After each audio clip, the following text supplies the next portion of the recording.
ఏంటి సాయంత్రం మీరు తొందరగా ఆఫీస్ నుండి వచ్చేయండి, మీకోసం ఫుల్ బాటిల్ మందు కొని పెడతాను. నేను మందు తాగనుగా. మందు తాగితే నిజాలు మాట్లాడతారంట. మీరు ఈరోజు తాగవలసిందే, నిజాలు కక్కవలసిందే.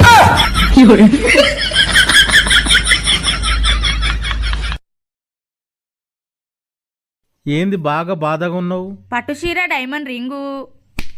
బాధతోటే ఉండు. మేడం, మేము పక్క ఛానల్ నుండి వచ్చామండి. మీ ధైర్య సాహసాల్ని మెచ్చుకుంటున్నాం. థ్యాంక్ యూ అండి. మీరు రాత్రి చీకట్లో దొంగని కుమ్మేశారంట, అంత ధైర్యం మీకు ఎలా వచ్చింది? నేను దొంగ అనుకోలేదండి, మా ఆయన లేటుగా వచ్చారు అనుకుని కుమ్మేశాను.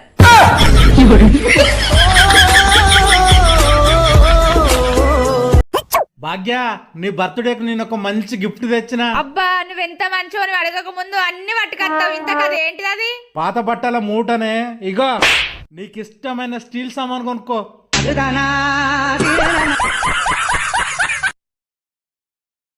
భాగ్య, రేపు అమ్మత్తందట, నాకు ఫోన్ చేసింది.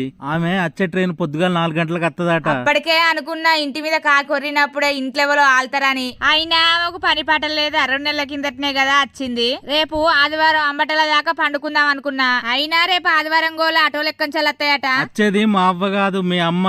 అబ్బా, మా అమ్మ వస్తుందా? మా అమ్మని చూసి నెల రోజులు అవుతోంది. ఆటో డ్రైవర్ నెంబర్ కూడా నా దగ్గర ఉన్నది. రేపు ఆదివారం పిల్లలు కూడా ఇంటికాడ ఉంటారు. వాళ్ళ అమ్మమ్మతోని మంచిగా ఆడుకుంటారు. రమ్మని రమ్మని రమ్మని. ఏంటక్క ఈరోజు బియ్యంలో రాళ్ళు వేరకుండానే వంట వండేస్తున్నావు? ఈ రోజు నేను ఉపవాసం. ఈ వంట మీ బావ కోసం, అందుకే బియ్యంలో రాళ్ళు ఏరకుండా వండేస్తున్నాను. భాగ్య, వానత్తాంది, గా రాగి పాత్రలో నీళ్లు పట్టుపో. వాన నీళ్ళు ఎందుకు? వర్షం నీళ్లు రాగి పాత్రలో పట్టాలి. పట్టిన తర్వాత 4 రోజులకు తల స్నానం చేయాలి. తల స్నానం చేసినాక గుబురు గుబురు ఎంటకలు పెరుగుతాయా? ఏ కాదు, ఎంటికలన్నీ తడిచిపోతాయి. అబ్బాగా ఇంట్లో పోయి ఉప్పు డబ్బా దేవా. ఉప్పు డబ్బా ఇంట్లో ఏడలేదు కాదే.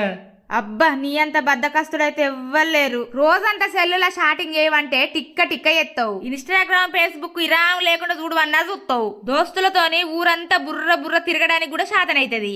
అది నీకు దొరకదని నాకు తెలుసు. అందుకోసమే ముందుగాల తీసుకొచ్చుకొని పెట్టుకున్నా.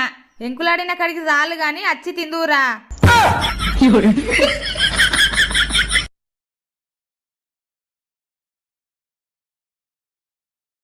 ఇగో నా పాత బట్టలు దానం చేద్దాం అనుకుంటానా. ఎక్కడైనా వారై దానం చేస్తా. ప్రపంచంలో బొచ్చడు మంది పేదోళ్ళు ఆకలికి దూపకు అలమటిస్తారే. ఇవిత్తే కనీసం వేసుకుంటారు కాదే. నీ సైజు బట్టలు వేసుకునేటోళ్ళు ఆకలికి దూపకు అలవటించే పేదోళ్ళు ఉంటారా? నీ ఇవానంగా చెప్పు.